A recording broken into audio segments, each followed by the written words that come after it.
आवाज जनतेचा। तुम्ही हा रस्ता बऱ्याच दिवसापासून या रस्त्यासाठी मला फॉलोअप चालू होता। सदरचा रस्ता हा मामलेदार कोर्ट ॲक्ट 5 नुसार माझ्याकडे याच्यावरती केस चालू होती। सदरच्या केसच्या निकालाच्या अनुषंगाने जो इथं वहिवाटीचा रस्ता होता, लोक ये जा करत होती,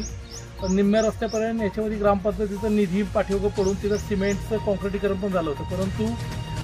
याच्यावरती जे प्रतिवादी होते की यांचा रस्ता करायला विरोध होता। हा रस्ता खुला करण्याच्या अनुषंगाने यापूर्वी आमचे नायब तहसीलदार स्वतः आले होते, परंतु त्यावेळेस संबंधित लोकांनी बऱ्याचशा म्हणजे रस्ता होऊन न देणं किंवा काही इतर मार्गांनी तो अडवला होता, त्यामुळे तो रस्ता झाला नव्हता। त्यामुळं मला गावातनं पण हा ग्रामस्थांचा शीतेश्वर देवस्थानाकडे जाण्यासाठीचा हा रस्ता होता आणि याच्यावरती प्रांतसाहेबांकडे जे अपील झालं होतं त्याच्या अनुषंगाने जे जो तहसीलदारांचा निकाल झाला होता त्याच्या ऑपोजिट कोणताही काही निकाल झालेला नाही, किंवा यांच्याकडे स्टे ऑर्डर वगैरे काही नव्हती किंवा इतर कोणत्याही कोर्टाची याच्यामध्ये स्थगिती वगैरे नसतानाही संबंधित लोक कायद्याचं अज्ञान असेल किंवा काही याच्या यांनी ते अडवणूक करत होते। त्या अनुषंगाने आज स्वतः मी आणि पोलीस डिपार्टमेंट या ठिकाणी आल्यानंतर आम्ही संबंधित ठिकाणची पाहणी केली,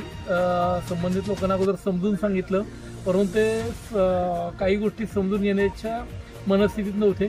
आणि परंतु ज्यावेळेस प्रत्यक्षात रस्ता ज्यावेळेस आम्ही पोलिसांच्या मदतीने ज्यावेळेस चालू केला त्यामध्ये आता तो जवळजवळ आता निम्मा रस्ता झालेला आहे। आता आपण पूर्ण रस्त्याच्यामध्ये खुला करतो, जो तहसीलदारांचा आदेश झालेला आहे आणि जो वहिवाटीचा रस्ता पूर्वपार इथं चालू आलेला आहे, कारण हे मंदिर जे दिसते ते आपल्याला पांडवकल्ली मंदिर दिसते, जो हे गावाचं दैवत आहे आणि या ठिकाणी पूर्वपार चालू असलेला रस्ता आज आपण खुला करून देत आहोत। निश्चितच याच्यामध्ये बऱ्याच दिवसापासून हा प्रश्न जो प्रलंबित होता तो मार्गी लागलेला आहे आणि याच्या अनुषंगाने मी म्हणजे सर्व नागरिकांना पण आवाहन करेल की मी वेळोवेळी सांगत असतो, शासनही रस्ते देण्याच्या अनुषंगाने शासनाचं धोरणही फार क्लिअर आहे। म्हणजे शेतबांधावरचे रस्ते असतील, पानन रस्ते असतील किंवा तुमच्या वहिवाटीचे रस्ते असतील, ज्या ठिकाणी अडवलेले आहेत त्या ठिकाणी निश्चितच आम्ही सुरुवातीला प्रयत्न आम्ही हेच करत असतो किंवा ते समंजसपणे सगळ्या गावांनी एकत्रित येऊन लोकांनी आपापसात करून द्यावे, परंतु याच्यामध्ये जर कोणी कायदा हातात घेऊन जर रस्ता अडवणार असेल तर निश्चित आज ज्या पद्धतीने आम्ही कारवाई केली त्या पद्धतीने कारवाई होईल, याची सर्वांनी दखल घ्यावी। त्यांचं म्हणणं असं आहे की हा जो रस्ता जो आहे तो नकाशामध्ये तिकडच्या गटातून आहे, तर याबद्दल तुम्ही याच्यामध्ये मी सर्वप्रथम तुम्हाला हे सांगू इच्छितो की हा जो रस्ता आज मी केला आहे की हा मुळात सर्वे नंबरचा बांधाचा वगैरे असा केलेला नाही।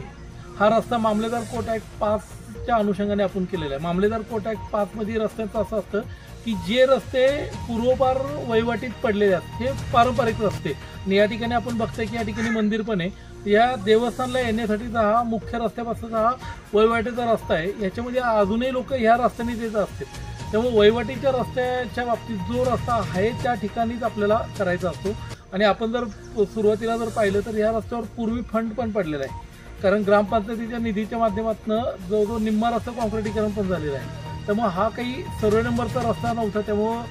हद्दी किंवा ह्याच्या बाजूनी किंवा त्याच्या बाजूने असं प्रकार नाही। तरी पण आपण करत असताना दोन्ही बाजूनी समसमान रस्ता हे करून तो रस्ता पण पूर्ण करत आहोत।